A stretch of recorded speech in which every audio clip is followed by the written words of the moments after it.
What's up guys? May panibago na naman tayong vlog today, pero hindi ang pregnancy ang pag-uusapan natin, kundi kung paano gumawa ng ginataang bilo-bilo.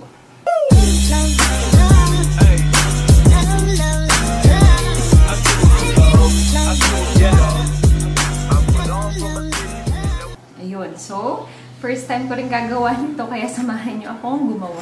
Yung mga ingredients na kakailanganin natin, una, sa paggawa ng bilo-bilo, kailangan natin ng 2 cups na glutinous rice, tapos 1 cup of water, and then yung sa iba niyang sahog, saging saba, bahala na kayo kung gaano karami yung gusto nyo, tapos kamote, and then 2 cups of water, 3/4 sugar, and 2 cans ng coconut milk or coconut cream. Ayun yung mga kailangan natin.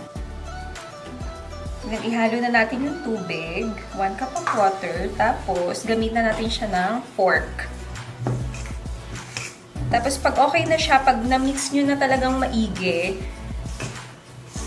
ang gawin naman natin sa kanya is bibilugin na natin siya para makagawa tayo ng bilo-bilo. Ganun lang po siya ka-easy.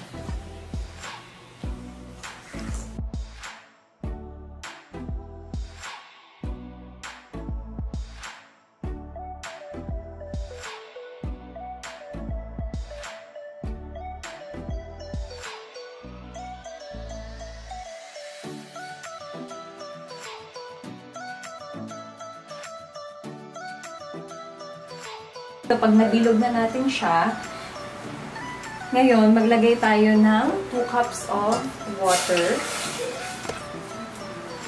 Tapos, yung ating gata, isalin na rin natin. 2 cans dapat, or 2 pouches.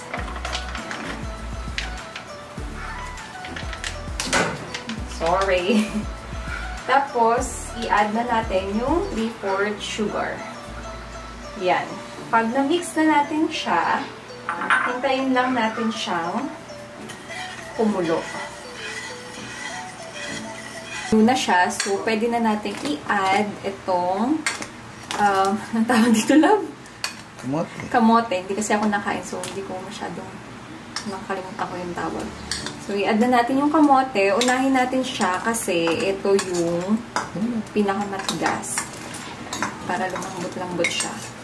So, ihintayin lang natin mga 3 to 5 minutes. Ayan, kapag medyo lumambot na siya, tsaka naman natin i-add yung iba pang ingredients. Next, pag medyo lumambot na po yung ating kamote, ilagay na natin yung saging saba. Ayan. Ilagay na natin siya.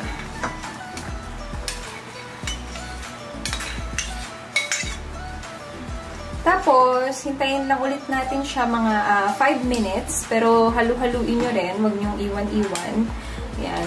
Pag naging okay na po yung ating banana, pwede na po natin ilagay yung ating bilo-bilo mismo. So, kung makikita nyo, lumulutang na po. Ayan, nalutang na yung ating bilo-bilo. And ganito na yung color niya. Ayan. Ang next nating ilalagay is yung, nakalimutan kong sabihin sa inyo na meron pala akong pearls. Ayan. So, pwede na natin siyang ihalo dito. Ay, nanggas yung pearls ko. Nandami. Sorry guys. Magwawarak-warak yan. Ay, warak yan. Hindi, nagdikit-dikit lang siya kasi medyo naano ko kanina. Matagal na naka-stay. And also, pwede rin kayo maglagay ng jackfruit, which is yung langka. Pwede nyo rin lagyan kung merong available. Since wala naman kaming langka ngayon, so, hindi na kami naglagay. Ayan. After nyan, hihintayin na lang natin silang kumulo ulit. And then, tapos na po yung ating bilo-bilo. Ayan. So, naghiwa-hiwalay na rin yung ating mga tapioca pearls. So, pwede na natin siyang iserve.